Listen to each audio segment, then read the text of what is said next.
So we were at Piaco International Airport and we took off from this location and we flew to Tobago to land in A&R Robinson Airport in Crown Point. And at this point, we was waiting for a taxi.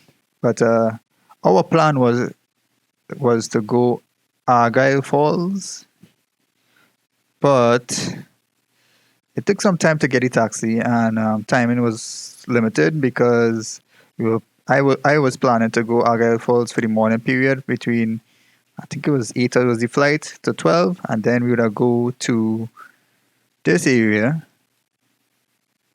to hit the Nylon pools and lime a little bit on a tour. But what happened? The taxi took long and we took a while to get some breakfast here. Where was that breakfast? So I believe we would have drive along this road, and we would have reached here, maybe? No, not the bungalow. Wasn't so far. Swallows Beach. Here. We would have came to this area to buy breakfast. As the group is very traditional to get breakfast at this place for some reason, and then we took our breakfast to go along this road to go along the old Strawberry Road to the end of it. Wait. Old Strawberry Road to go along the end of it to, this area here. Wow, look at that. The airport is right there and the beach is here. Never really take that on before, but that's interesting to know. That's pretty cool. So we ended up here, had our breakfast, talk as friends, and then in the Flying Reef, they call it here, Kilgwins Bay, Canoe Bay. Interesting. Had a road here? I did not see that road before. And then we decided to go back to Store Bay to get tickets for Nylon Pools at that point, because we canceled this trip to go Argyles. We canceled that trip to go straight to Nylon Pools. So a friend of mine knew that Store Bay was selling the body ticket here, and the boat was here as well in Store Bay. So you will see all that, and then we will head to Nylon Pools. So that was our trip for this area. And in the evening part, we went to La Cantina here, and had some pizza. I had a slice, and tastes good. I like La Cantina pizza, like an oven cooked pizza. So that's pretty good. And we came back to Concon Point, and we took a 737 to come back to Trinidad and Tobago to go to work the next morning. I think I was home at that point, but everybody else had to go to work. And that was our day trip for this period.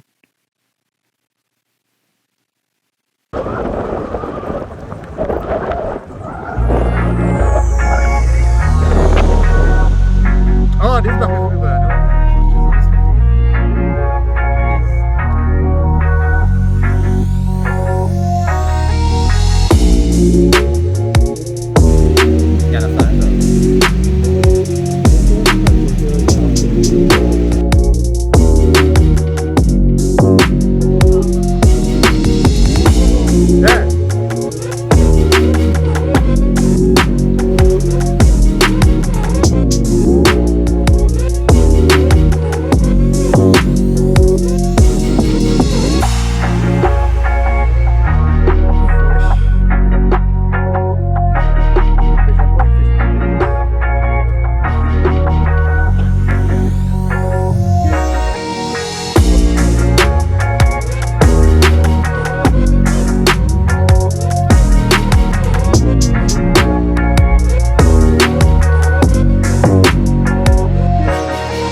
Panka. Yeah.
Okay, everyone, this is going to be our first stop. This area here is called the Buccoo Reef for the coral gardens. This is where I'll be giving you a brief description of the corals, plants and fishes found in this area. If you look into the grass boxes, the Rangbang corals are seen in abundance. Those are called the mountainous star coral. Locally we call them the potato or the alu coral. The reason why we call them the potato or the alu coral is because the way they are shaped, they look as if it's alu. If you take that coral and try to boil it, you'll end up waiting 1,000 years for it to boil. The white sand that you see between the corals, that's not the normal sand you'll find on the beach. That sand is formed when the coral dies and gets disintegrated. That's the same type of sand you'll find on the nylon pool. Rub that sand against the skin and it acts as an exfoliant for the skin.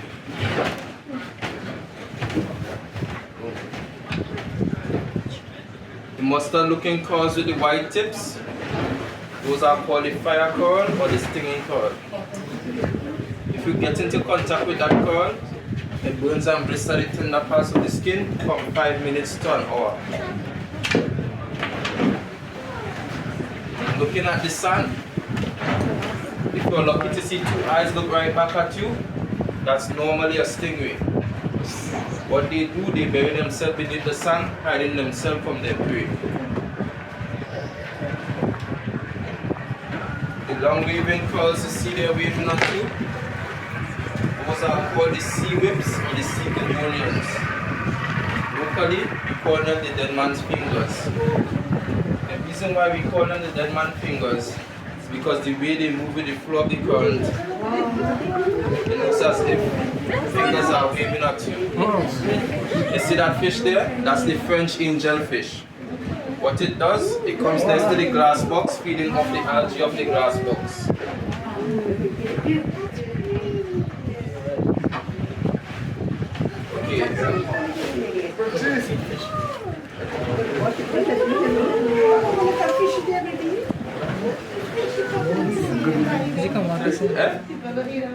Yeah, they just eat it, but they just eat the fish in the butt. They can't fish on the reef. The reef is a protected area, but if you find it somewhere outside the reef, you can catch it. I wouldn't want to eat it. So, you don't know that. A few years ago, when you come on these stores, you used to agree to go in the water. So that how that because it's the corals. We just still allow it, but because of COVID, we can't really share the mass now. Yeah, so we do allow it right now, but when things get back to normal, they're going to start back to do it. But what used to damage the corals is when they take up to where the waste breaking up there, when mashing the corals. But this water here is much deeper water, so you're going to be able to mash the corals. Yeah.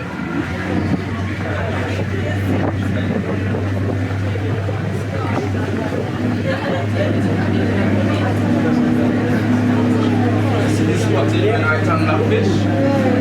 Those are called the spotlight codfish. Those are the small and female versions to the spotlight codfish.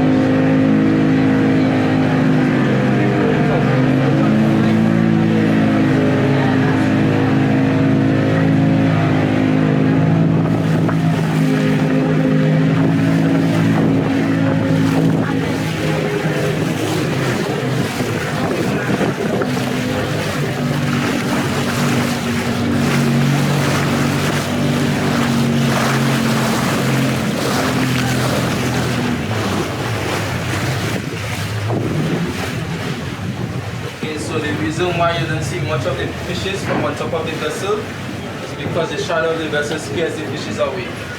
See that blue fish? That's the male version of the spotlight parrotfish. The female versions are spotted red, white, and black in color. When they are younger, they are female, and then when they get older, they turn into the males. Yeah, they switch them. Wow.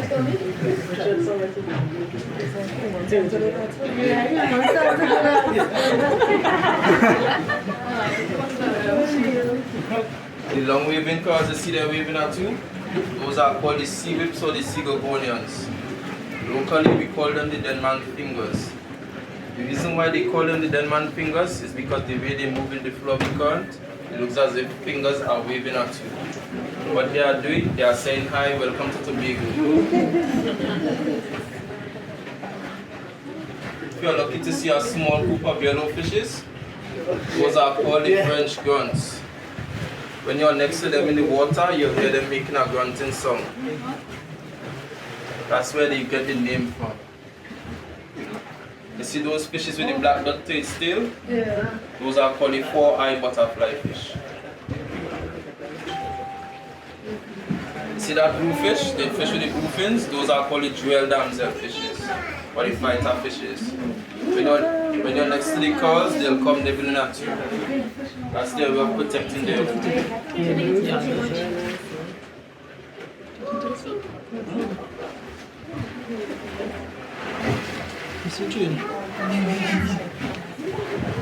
Some of the larger predators you'll find on the reef are the sharks, turtles, lobsters, stingray, moray, eels, and barracudas, just to name a few. Depending on how the boat drift, you might be lucky to see one hiding in beneath or between the corals.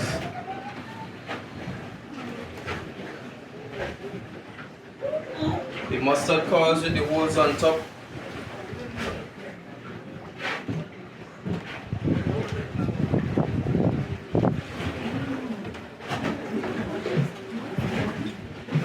you see that coral over there? Yeah. That's a brain coral.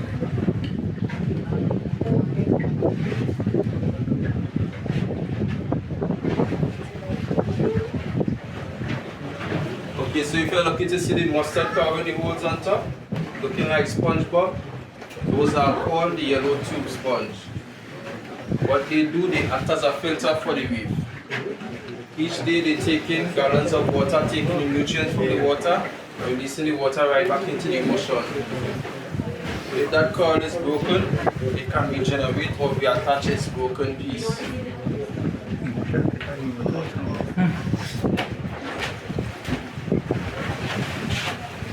If you're lucky to see a yellow and black striped fish, those are called the sergeant majors.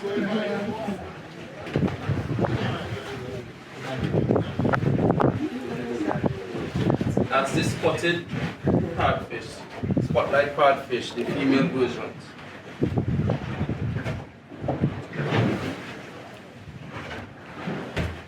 See the yellow fish? Yeah. That's the French grunt. Okay, everyone, if you look on top of us, right on top there, you realize that there's some waves breaking. We start at the point and go 5.5 miles in a semicircle, right back to a small fishing village on this side for the village. That's the closest village to the reef. That's where the reef gets its name from. Call those waves the barrier of the reef. If you go behind those waves, you'll end up in a depth of 100 feet. What those waves do, they protect the lower shoreline areas such as Pigeon Point from any large waves.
It's like a tail of a dolphin. Yeah, the island has a like dolphin shack. Check that.